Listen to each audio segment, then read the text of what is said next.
যেখানে দেখিবে ছাই উড়াইয়া দেখো তাই, পাইলেও পাইতে পারো অমূল্য রতন।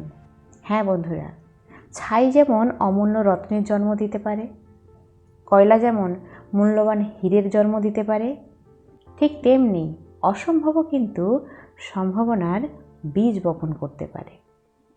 যখন আপনার মনে হবে আর কোনোভাবেই সম্ভব নয়, আমি হেরে যাচ্ছি, আর কোনোভাবেই আমি জিততে পারবো না, জেতাটা আমার অসম্ভব একেবারে, তাহলে বলবো আপনার কাছে যদি বিন্দু মাত্রও সম্ভাবনা থাকে তাহলে অবশ্যই সেটা কাজে লাগান। আপনি সফল হবেনই হবেন। মনে রাখবেন, অসম্ভব কথাটার মধ্যেও কিন্তু সম্ভব কথাটা যুক্ত রয়েছে। তাই কোনো কাজে, কোনো বিষয়ে যদি বিন্দুমাত্র সম্ভাবনা থাকে, তাহলে যদি আপনি তা কাজে লাগান, চেষ্টা করেন, এগিয়ে যান, একটু সাহস দেখান, তাহলে কিন্তু জয় আপনারই। কেন বলছি? তার এই ছোট্ট কাহিনীটা একটু শুনুন, বুঝতে পারবেন। এক রাজ্য ছিল।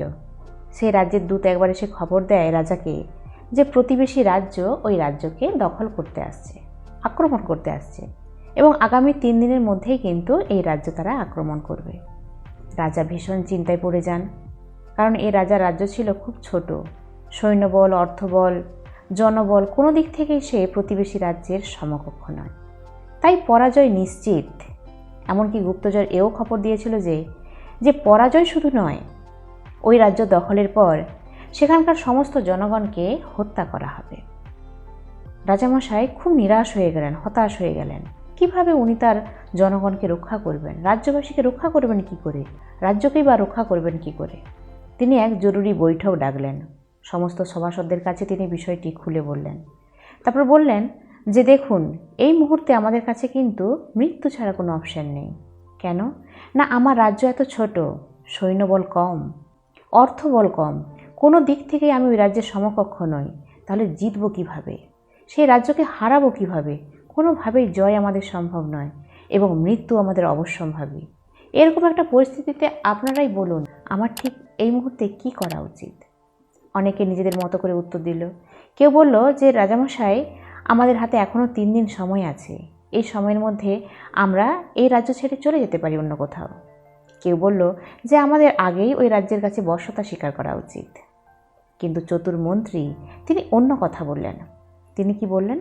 তিনি বললেন যে না মহারাজ, এগুলো আমরা কোনোটাই করব না।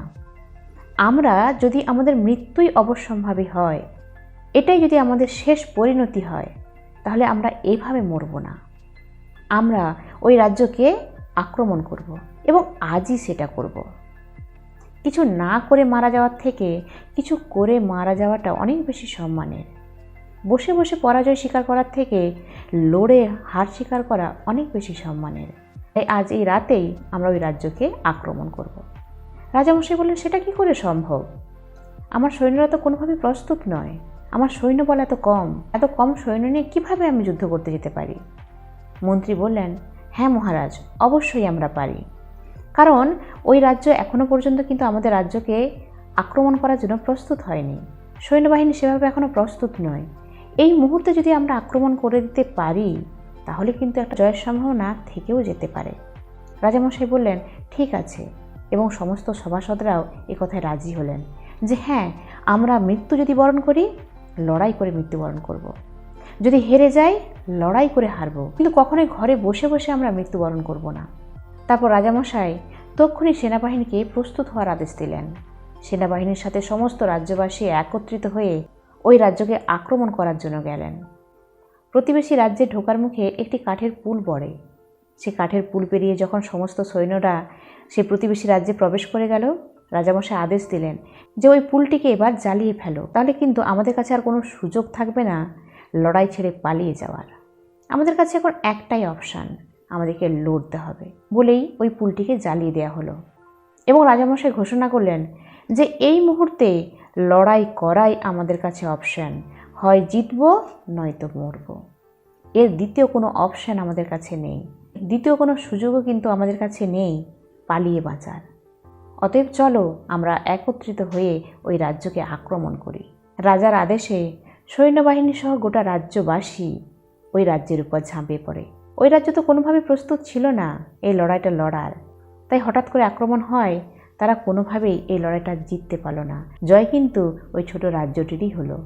তো বন্ধুরা, সম্ভাবনাকে সামনে রেখে যদি আমরা এগিয়ে যাই তাহলে কিন্তু আমাদের জয় নিশ্চিত। কিন্তু আমরা যদি মনোবল হারিয়ে ফেলি, সাহস হারিয়ে ফেলি, মনের স্পৃহা হারিয়ে ফেলি, তাহলে কিন্তু জেতার অনেক আগেই আমরা হেরে যাব। তাই বন্ধুরা, মনে সাহস রাখুন, বল রাখুন, আর বিন্দু মাত্র যদি সম্ভাবনা থাকে তাহলে সেই সম্ভাবনা ধরে এগিয়ে যান। আপনার জয় অবশ্যম্ভাবী। তো বন্ধুরা, ভিডিও যদি ভালো লাগে, গল্প যদি ভালো লাগে, তাহলে অবশ্যই একটি লাইক দেবেন, কমেন্ট করবেন, শেয়ার করবেন গল্পটা। আর এই ধরনের মোটিভেশনাল গল্প পাওয়ার জন্য আমার চ্যানেলটাকে অবশ্যই সাবস্ক্রাইব করে আমার পাশে থাকুন। তো আবার আসবো অন্য কোনো গল্প, অন্য কোনো মোটিভেশন নিয়ে। ততক্ষণ পর্যন্ত সবাই ভালো থাকুন। ধন্যবাদ।